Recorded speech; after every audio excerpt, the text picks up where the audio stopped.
Greetings, what is up, my friends? Welcome back to the home slice. Lovely flowers and interior decorating are courtesy of my daughters. You're welcome for that. And the silence relative is courtesy of my wife, who has taken our 4 children out to the park.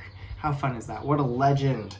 So, we're back for another bonus video outside of my normally planned content, because I've been really enjoying discussing stuff. I've got Erica over at Erica's EDC and Steve Kalari. He's already been involved in the discussion with Erica before I jumped in.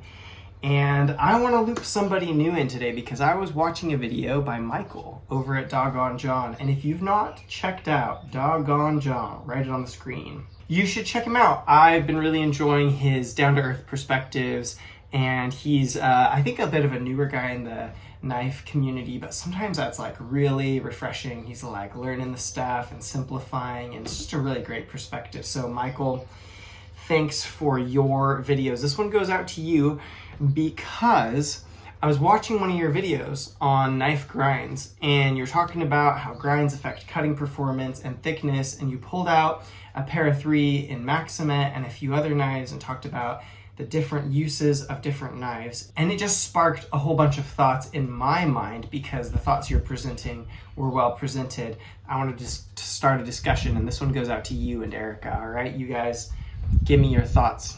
The last thing I'll say real quick is I remember what it was like to have just under 1,000 subscribers and be putting all of this time and work into YouTube and not making any money back or having hope of like monetizing yet. And so I just encourage you guys, if you do go and check out Michael's content, please subscribe to his channel so that we can get him over the 1K mark so that he can do this more consistently by getting a little bit of money from it. That's the subject of the video.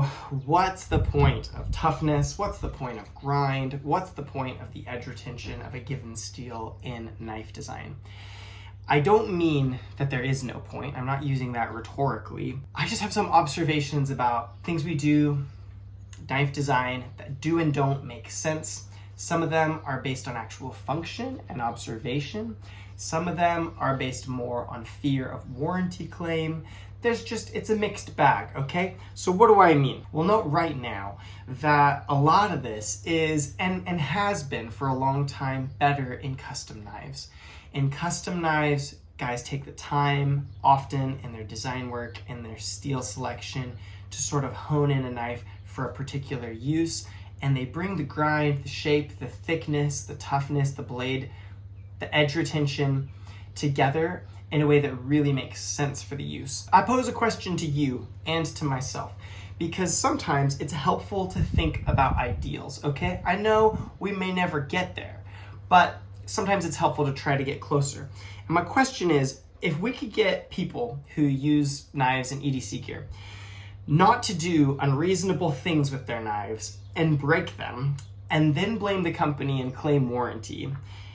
I know that's a dream world, okay? I realize I'm not in the real world right now, but also I have never claimed warranty ever for damage done to a knife that I did. I've taken advantage of warranty a few times for damage that friends of mine did to knives, or for a knife that I bought on eBay and found out later was damaged or missing a spring or something. But as far as I'm concerned, I love that companies offer warranty for defects. Defects are different, okay? Like, if they made a mistake in making the knife, they should take responsibility.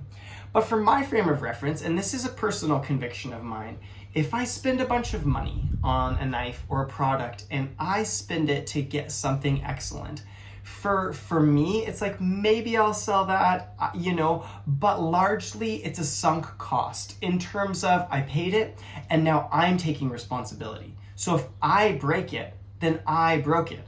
And I have broken knives before. I broke a fixed blade from Kershaw once, and I just took a grinder and reshaped the tip into a Warncliffe and just kept on trucking because I'm not gonna bother them about that. And that goes for a lot of knife companies. To be honest, I am of the persuasion that we should use our knives mainly for knife stuff, except in emergency scenarios. And if it breaks because the use you were putting it to didn't make sense, you take responsibility for that. You know, reshape the blade, sell it off on eBay, buy something tougher if you actually need that use. And just take that as a cue that, hey, you need a little more thickness, a little more toughness if you're gonna use stuff for that. But usually we don't. Usually we don't need toughness. Usually knives get broken because we abuse them. And I'm not against knife abuse, but I think you should have abuser knives. But it would be really nice if the market could make knives thinner and better at slicing, because the standard expectation is that you're not going to abuse and pry with a slicing knife, so we can go thinner. That's one thing I'd like to see. There's way too much scope to talk about it all, but just plucking two examples. So if we got 3V, which I have some experience with, and Maximet, which I have some experience with, not a ton. A lot of you guys will have more. So you can let me know if your thoughts differ from mine, from your greater experience in the comments. But what would be the ideal use of 3V? And some of these things are getting better in manufactured folding pocket knives, but I just remember back in like the 2010s, right? You had very, very few super steels in use. The scope was pretty small. You got your M390s, your S35VNs, and then every now and then a maker would come out with something a little different. Of course, you got your S30Vs, and some makers were using M4. Steels existed, S90V, they existed at that time, but the widespread use of super steels wasn't super broad. There wasn't a lot of different kinds of steels. So, for instance, there wasn't a lot of folding knives made in CPM3V. CPM3V is really tough and decent edge retention, but not amazing. Heat treatment affects it a lot. I won't go into that. I don't want to say it drove me nuts, but something that I wish was different in that time period is everybody's coming out with these big, fat knives, you know? You've got you've got your tactical stuff, your ZTs, your Rick Hinderers, your Strider, knives are popular at that time, and the Medford Praetorian sort of made its way up, and these tactical knives that are just thick bricks of steel, like 0.12 inches to 0.18, 0.20, like huge folding knives.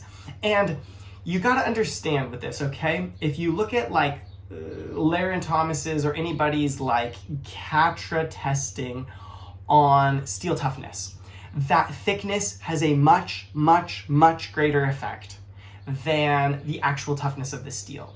So if you take S30V and it's 1/5 of an inch thick, it's likely to have greater prying toughness in a bar form at the same hardness than, say, CPM3V at 1/10 of an inch thick, all right? Doubling the thickness more than doubles the toughness. And so what kind of made me chuckle a little bit is to see these knives where makers had invested in extra tough steels. Like they wanted to do S35VN rather than S30V, you know, which is a small toughness difference, but it's a little tougher.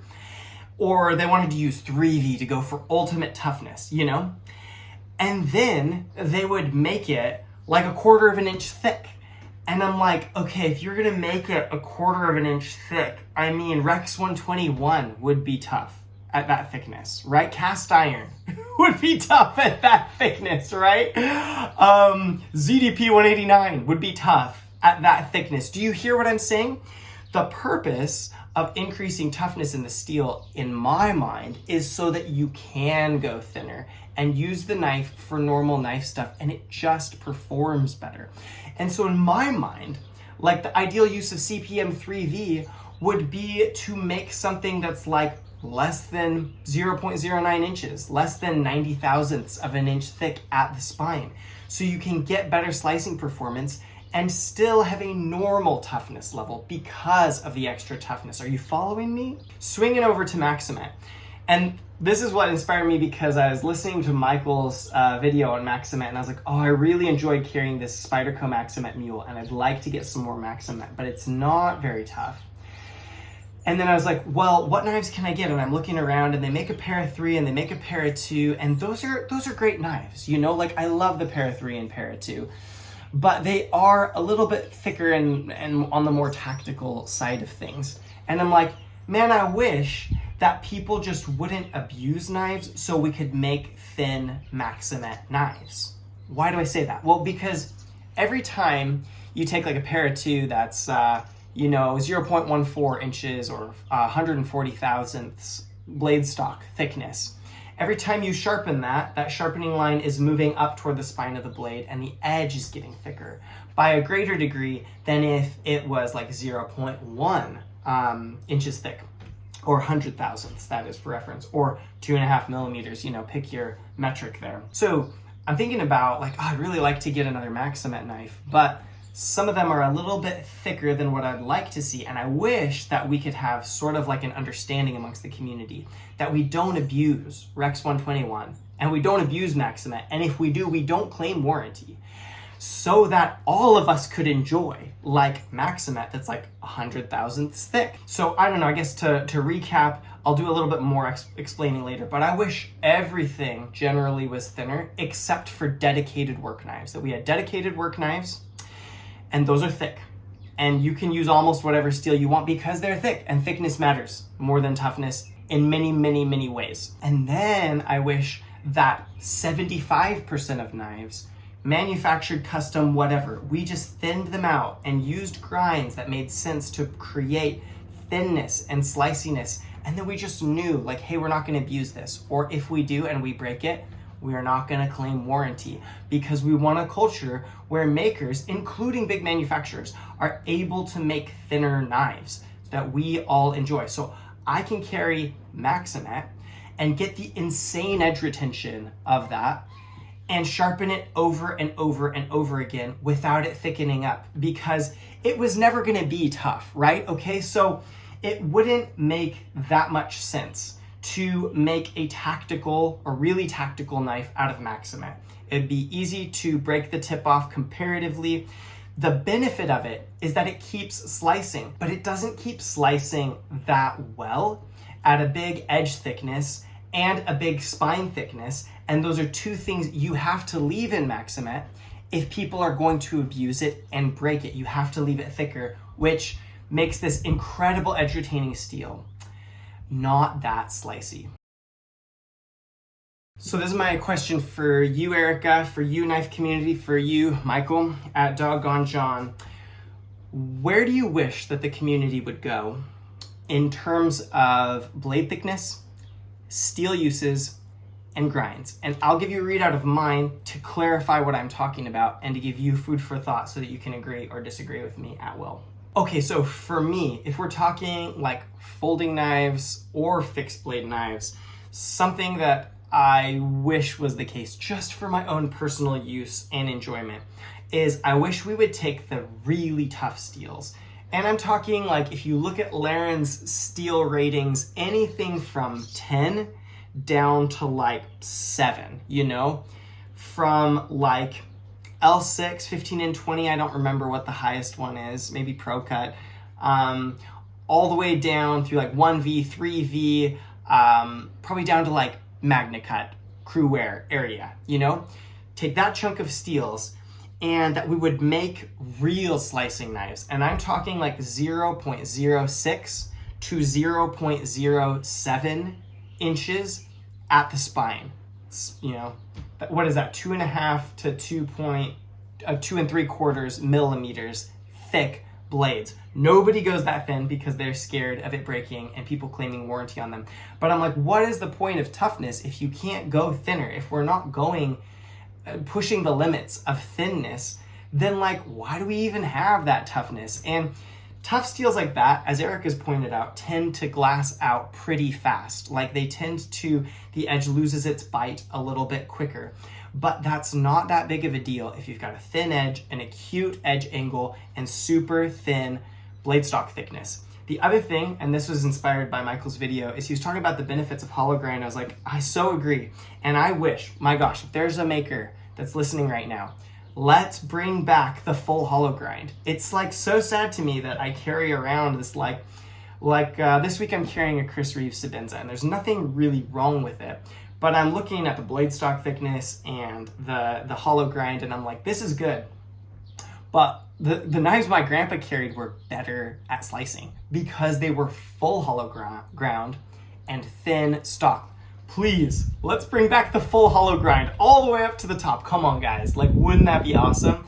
Like, have you ever cut up an apple with a grandpa knife? It's phenomenal. They just shoo. So I would love to see a resurgence of the full hollow grind. Now, when I say that, I don't want like buck thin where you're like super steep hollow grind. I think it would be cool to have like shallower grinds that are just circled out a little bit, but all the way up through the top. The one maker that I have seen, and I don't have a big repertoire of cruising through custom makers, so take this with a grain of salt. The one maker that I've seen recently who did this is I saw Steve Kalari, Super Steel Steve, and the video where he talked about microstructure, he was demoing an XHP knife. It's 100 thousandths at the edge. This is what, that's nearly the levels I'm talking with, but he's not working with the toughest steel, so it's within the scope of what I'm talking about, and he's full hollow grounded, and I'm like, come on, let's do that. The next category that I would like to see is from like 0.08, that is 2 millimeters, to 0.10 inches, that's 2.5 millimeters. In that blade thickness range, I would love to see our long lasting edges there. Everything from like K390, 10V, Vanadis 8, all your fancy schmancies, your Maximet, your Rex 121. Now, I personally would be fine if the upper end of that, like your 0.10 inches, is where you put your Rex 121 and your Maximet. I understand there's a limit to how thin you can go. And then I would put your K390 down at 0.08 or thereabouts. The tougher steels, like make them a little bit leaner. But I would love it if we could see, as a general practice, some of these steels with crazy long edge retention, getting them in thinner packages. If we could just get people to not expect that they can abuse them and not break them and not take responsibility for their life and send it back to the maker. Wouldn't that be cool? And then me personally, I think that there is an area for work knives. Like, I totally understand that. I think you're like 0.11 or you're 0.12 inches. That's 2 3/4 to 3 millimeters. In that range, I would like understand if you have more of your balanced steels, your S35VNs, your S30Vs, and whatever, and make those your high impact work knives or tactical knives if that's your jam. I'm more into work knives than tactical knives personally, but using steels there with like a high flat grind, maybe a little bit of spine, and then you've got your like those steels I mentioned. You could throw in MagnaCut, Crewwear, XHP, M4, any of those, kind of your balanced steels that have a bit of toughness and a bit of edge retention. Put them in that category and use them as work knives. No saber grinds, no scanty grinds, like no thick grinds, okay? Just like full flat or high flat ground.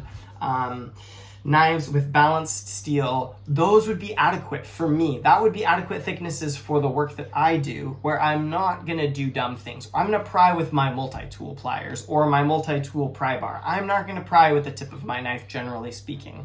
And then you get to like 3 millimeters thick, 0.12. That's the thickness that like 90% of knives now are made. And from there on up, it's like, I don't care what you do, because the market is already saturated with knives of various toughnesses and various steels at that thickness. What we're missing is the measurements less than that in blade thickness in a lot of cases, okay? Your Benchmade bug out is pretty thin, Your Spyderco Chaparral is pretty thin. But I would love to see more makers just get on board and just go for sliciness. And I would love to see the community taking responsibility for ourselves so that they can. That's all I have to say today. Basically, from there, I'll just say, hey, what do you all think? Like, I'd love to hear in comments whether you think that there's a world where that could be partially feasible, or if you think I'm just in total dreamland. Erica, Michael, I want to hear your thoughts if you're willing. Like, let me know what you guys think. I know that a world where no warranty claims except for true defects happen is a fantasy world compared to the present reality. But I think it's actually like really helpful to clarify between what do we actually need, like what would actually be needed if we were being reasonable in our use, And how much of blade thickness is just insurance against warranty claims that kind of ruins performance when we put so much work into the steel and heat treat. That's just my perspective. I'd love to hear your thoughts. Agree, disagree, whatever. And with that, I will just say, peace out, my friends, from the Home Slice. Have a great day. Take care.